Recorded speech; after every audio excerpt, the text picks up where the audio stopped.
What's going on, guys? Kids here, and yeah, future roadmap developer talk, whatever. Let's talk about it, React or whatever, and let's go.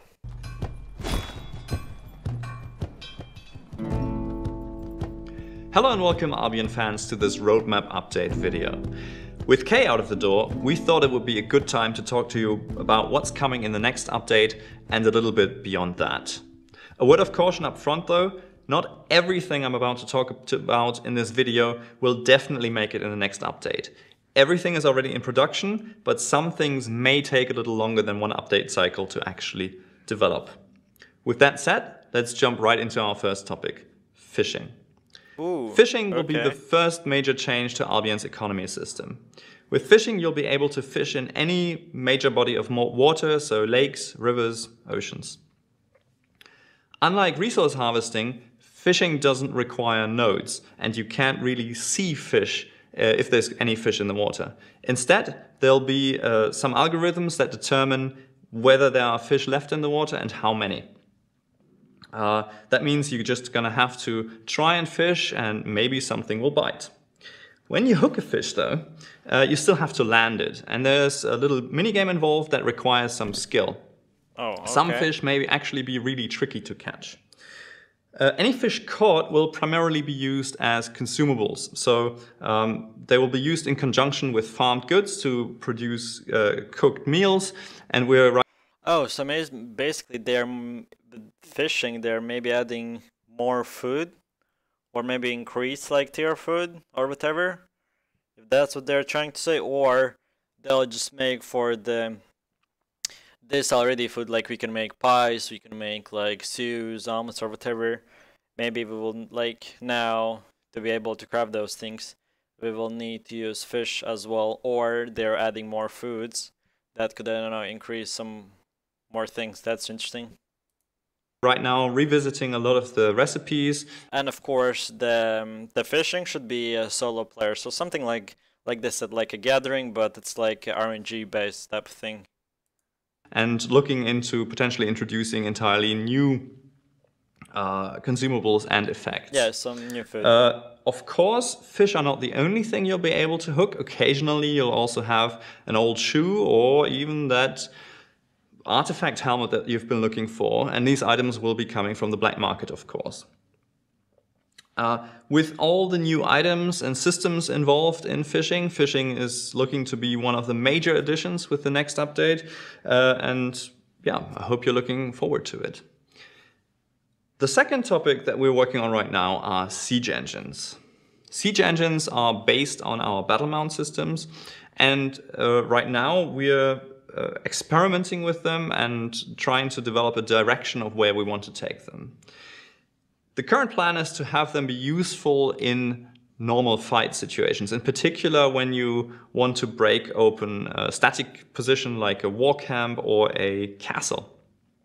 In the future though, we want to take this much further. We want to give the players the ability to build up their own open world buildings, maybe build defensive structures for their territories, or even...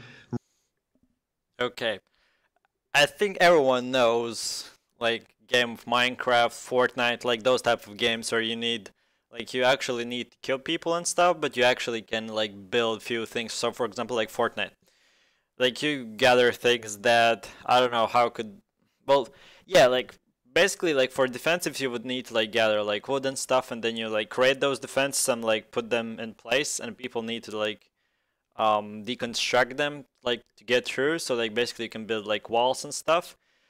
Well, it's already added into the game that you can build like decorations and stuff. Only thing is that with this, if they are not adding even more like decoration type of thing where people are just adding in GVGs, in castle fights, like a lot of like spammy things, so like buying 1,000 of them and just placing everywhere, so it's almost impossible to do things. I hope that's not the case, but maybe like with structures like adding more health to the wall, whatever, like whenever you need, you can destroy it to get through the walls. Like we know in the castle fights, you need to destroy 2 or 3 walls to get to the boss to kill all the NPCs and stuff, and then wait like 15 minutes and then again and again and again. So basically with this, maybe they are probably, I hope they are adding like new type of wall system that you can increase their health, or maybe, I don't know, like have some cannons and stuff like we have seen in expeditions, like cannons. Maybe those could be added as well. Reinforce or build up their own castles in the open world. And these siege engines will Build come our own into play castles. then. Okay. For now, in the next update, That's you can really hopefully look interesting. forward to the introduction of a few of these siege engines. Because yeah, like if we want to build our own castle, we don't have the space to do in the open world. Like everywhere, like there are trees, there are wolves, like all the NPCs and stuff. There aren't like really big open spaces to build the castle. So that's interesting. Maybe there will be like specific areas more dedicated for the castle, to building your own castle or whatever. That can be really interesting. I'm just really wondering. The third topic that we are focusing on right now are season improvements. Now, obviously with K, we launched the new GVG seasons, and we're watching with high interest how the seasons are developing. And we're collecting thoughts on how to improve it and are making preparations to rework some of the systems for Season 2. In particular, we're looking to introduce the imposter mechanic, which many of you liked, that didn't make it for Season 1. The imposter mechanic is the ability to, after killing a siphoning mage in a raid, place your own siphoning mage that will then drain the enemy territory's energy for you instead, until they are killed by the enemy guild or someone else. Oh, that's interesting. That will be one of the changes we're looking forward to making, but ZVZ. also other things that may pop up throughout the season. Yeah, like basically to increase, like, so whenever our lands, territories get attacked, all the fame farmers and stuff come to defend it. And if the enemy tower or we are raiding and they are not defending, then we get even more energy. That makes this punishing even more harder for people not defending the territories, and even for the raiders, if they're not defending it, getting even more energy and stuff. So that's like really good Season, in my opinion. Another topic we're looking into right now are costumes. Now, costumes, we've had costume type items handed out in events before, but they've never really worked in Albion because, well, in the end, in a combat situation, you're always going to wear something that has proper stats instead of something that looks good. We've now decided that we're going to go down the route that many MMOs take and allow you to wear costume items on top of... Yes, yes, and yes, finally. Oh. Did I really just say that? Did you really just say that you are adding an... like vanity items? Did you really say that? Bro, if you are saying that, I 100% will, like, I'll buy almost every piece of the vanity item or whatever, like the decoration thing. I'll buy everything. I'll be the coolest whatever guy. Existing or on top of normal gear to change the way you look. Now don't be afraid, in a PvP situation you can turn this off. There will be an option where you can disable costumes for enemy players so that you will not be confused and cannot read what they are actually wearing. Thank you. And please make those costumes look like everyone knows Tier 8 looks really good. So make those costumes look even better than Tier 8, please. But like actually they have they have the tools, they have everything to add this. So I really hope the next update they are adding these type of costumes. I'll buy each one of them. Like they can, like, even like SBA, if you want to make money or whatever, just make like that you need to buy them for gold, so players who have a lot of money can just buy for real money and you make money that way, or players who grind this game just invest that into the silver and in exchange silver for gold. But that could be really good, just improving like aesthetics. Another big topic in development are changes to the solo PvE. Many of you have requested that solo PvE be more accessible, be more rewarding, be something that you can do while you wait for your friends to come online. Well, what we're experimenting with are roaming mobs. So high value, both in fame and silver, mobs that are somewhat spread around the world that you have to roam the world for and find them, kill them, take their loot. And they are ideal to do on your own. And we hope that this will encourage you to do open world solo PvE and at the same time create interesting one-on-one open world PvP encounters. Finally, the large big topic we're working on are guild quality of life improvements, and these are already quite advanced. The three things we'll be introducing with the next update are container content logging. So if a player adds an item to a container or takes something out of a container, it'll be logged and visible to a guild leader and other people with access. Yeah, so basically that's like container here means like a chest. So you know, like in the guild island, in the guild halls and everything like that, there are like a bunch of chests. So basically everyone know. So basically what he's trying to say is that the guild leader or whoever particularly owned the chest will have like a different tab, like a chest log or whatever, and they will be able to see whoever has added an item, removed an item, or something like that, like an admin tool, whoever owns that thing. We'll be introducing a guild bank where the guild can set up tabs and manage access, who can put something where, and obviously this will be logged as well, so it'll make inventory management for the guild much easier and more transparent.